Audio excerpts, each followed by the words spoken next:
আজকে যে সিনেমাটা নিয়ে অত্যন্ত পরিমাণে বিতর্ক দেখা দিচ্ছে, সিনেমাটার নাম হলো মিসেস। এই সিনেমাটা সবাই জানি যে কেরালার মানে Malayalam cinema the great Indian কিচেনের রিমেক। এই সিনেমাটা অ্যাকচুয়ালি বলিউডে যে ধরনের নারীবাদ নিয়ে সিনেমা বার হয়, সেই ধরনের সিনেমাগুলো আমি সাধারণত এড়িয়ে চলি।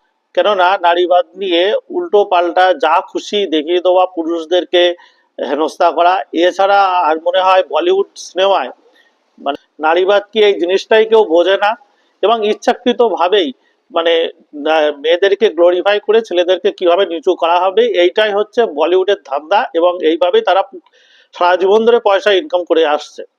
সারা জীবন বলবো না, মোটামুটি এই লাস্ট 20 বছরে এরকম ভাবে করে আসছে। মানে বলিউডের থেকে নারীবাদ শেখা মানে একটা বিচ্ছিরি ব্যাপার, মানে উচিতই না।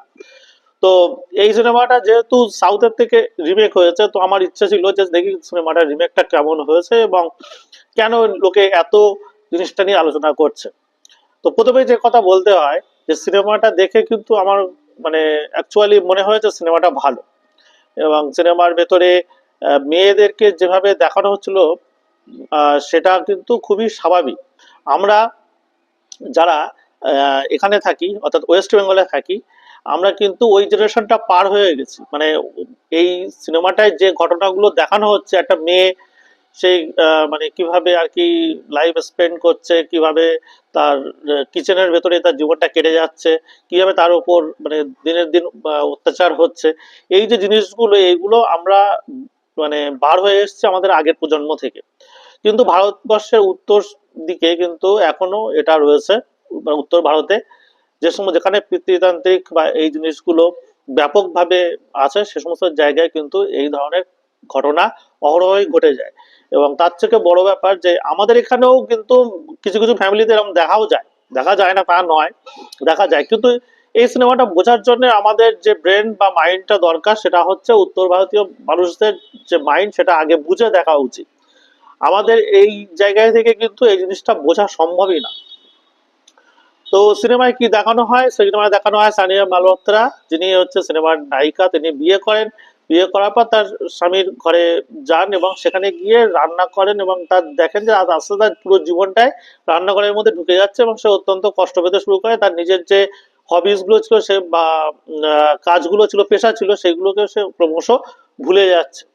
তো এই জিনিসটা মানে খুবই স্বাভাবিক আমাদের পরিবেশে, মানে অনেক জায়গাতেই।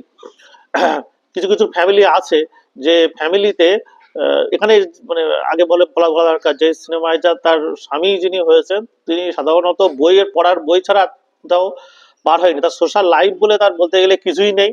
সে মানে এমনকি সোশ্যাল মিডিয়াও সে ব্যবহার করতে পারে না।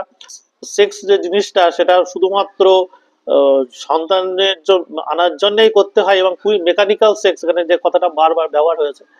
তো এই জিনিসগুলো সব থেকে সে এখনো বার হতে পারেনি। এখনো সে মানে ডাক্তার, নিজে ডাক্তার হওয়া সত্ত্বেও সে এখনো প্রাচীনপন্থী, এবং নারী স্বাধীনতা জিনিসটাও সে বুঝতে চায় না। হ্যাঁ, তার বাবার যে চরিত্রটা ছিল, অর্থাৎ সানিয়ার যে শ্বশুরের চরিত্রটা ছিল, সেই চরিত্রটা আমার অনেক স্বাভাবিকই মনে হয়েছে, সেটা এখানেও দেখা যায়। তারা কিন্তু আগের প্রজন্ম, এটা বুঝতে হবে, এবং তিনি অবসর জীবনে আসেন। তো সেই জায়গায় দাঁড়িয়ে তার চরিত্রটা কিন্তু খুব একটা মানে অকল্পনীয় তা নয়।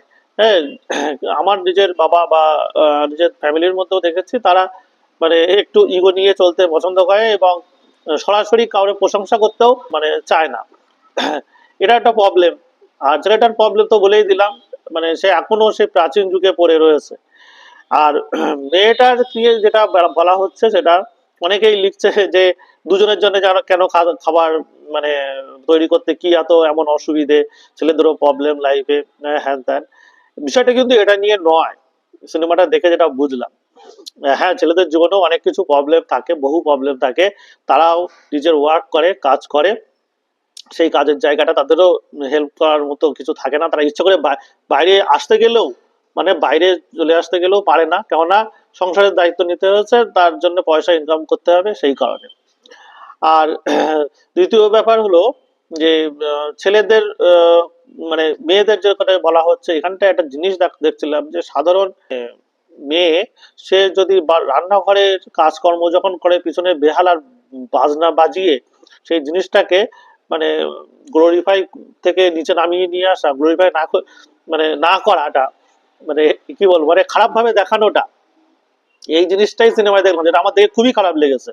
মানে রান্নাঘরের জিনিস মানে করা মানে পিছনে হচ্ছে একটা বেদনাত্মক সাউন্ড দিয়ে সেটাকে খারাপ ভাবে নেওয়া, এই জিনিসটা ঠিক মানে মানা যায় না। তার কারণ রান্নাটা একটা অনেকের কাছে ভালো লাগার জিনিস, এবং সে যখন আহ, জেনে শুনে এসেছে তাকে রান্না করতে হবে এইভাবে, তো সেটা মনে হয় না খুব একটা খারাপ কিছু। তো সিনেমাটা তাহলে প্রবলেমটা কি, কেন বিতর্ক হচ্ছে? আমার মনে হয় এই সমস্ত দিকগুলো নয়। সিনেমাটার প্রথম যে প্রবলেম সেটা সানিয়া করেছে, সেটা হচ্ছে ও বিয়ের আগে তার হাজব্যান্ডের সঙ্গে যখন সে দেখা করেছিল, কথা বলেছিল, তখন সে খুলে বলতে পারতো যে আমি পরবর্তীকালে চাকরি করতে চাই, এটা তার বলা উচিত ছিল। এবং সে কি কি রান্না করতে পারে বা পারে না, হ্যাঁ, কেমন ভাবে, সেইগুলো তার বুঝে নেওয়া উচিত ছিল। সে প্রথম থেকে সাই ছিল। এছাড়াও আরো একটা জিনিস যেটা, সেটা হচ্ছে আহ, ও যখন থেকে ফ্যামিলিতে এসেছে তখন থেকে যে যা বলছে সেটাই সে মুখ বুঝে কাজ করে যাচ্ছিল। এইটা সে ব্যাপক ভুল কাজ করেছে, এইটা করাটা উচিত হয়নি।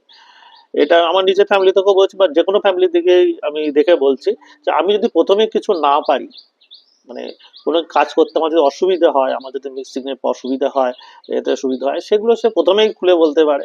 এবং প্রথমেই যদি সে শক্ত হয়ে যায় তাহলে তার ফ্যামিলিও তার সাথে অ্যাডজাস্ট করে নেবে।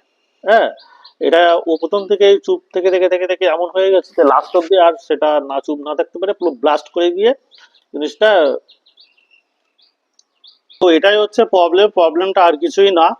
এবং সিনেমায় কিন্তু সেই সলিউশনটাও কিন্তু দেয়নি, এবং পুরোপুরি সিনেমার ভেতরে যে জিনিসগুলো তুলে আনা হয়েছে পুরোপুরি ভাবে, মানে কি বলবো, মানে একমুখী করা হয়েছে সিনেমাটা। যে পুরো মেয়েদের সমস্যা, মেয়েদেরই হ্যান ত্যান, এই সমস্তই দেখানো হয়েছে, কিন্তু সেখান থেকে সলিউশন কি সেই নিয়ে কোনো আলোচনা সিনেমার ভেতরে নেই। আমার মনে হয় এটা নিয়ে আলোচনা করলে সিনেমাটা কাজে দিত, এবং মানে আলোচনাটা যুক্তিসঙ্গত আর কি দাঁড়াতো। তবে সানিয়ার অভিনয় খুবই ভালো ছিল, এটা অস্বীকার করা যাবে না। প্রত্যেকের অভিনয় খুবই ভালো ছিল, রিয়েলিস্টিক ছিল। সিনেমাটা উপভোগ্য সিনেমা, দেখতে পারেন। যেটা প্রবলেম, সেটাই মেন প্রবলেম, সেটা হচ্ছে যে কোনো জায়গা থেকে মানে যদি অ্যাডজাস্ট না করতে পারো, সেটা তুমি প্রথম থেকেই বলে দেওয়া উচিত, তাহলে তার হয়তো ডিভোর্সটাও হতো না, সংসারটাও ঠিকঠাক থাকতো। না হলে সিনেমা লাস্টে যেমন দেখানো হলো আর কি, মানে মেয়েটা ঠিকঠাক জায়গায় চলে গেল, ডিভোর্সটা হয়ে গেল, আসে আর একটা বিয়ে করে নিয়ে আসলো, মোটমাট কথা ওই আহ, যে যেখানে ছিল সে সেখানেই চলে গেল। এটা এন্ডিং হতে পারে না। আমার মনে হয় প্রথম থেকেই যদি শক্ত হাতে কাজ করা যায় বা প্রথম থেকে বলে দেওয়া যায়, তাহলে এই ঝামেলাগুলো হয় না। ইচ্ছাকৃতভাবে যেন এই ঝামেলাগুলো তৈরি করা হয়েছে। ধন্যবাদ।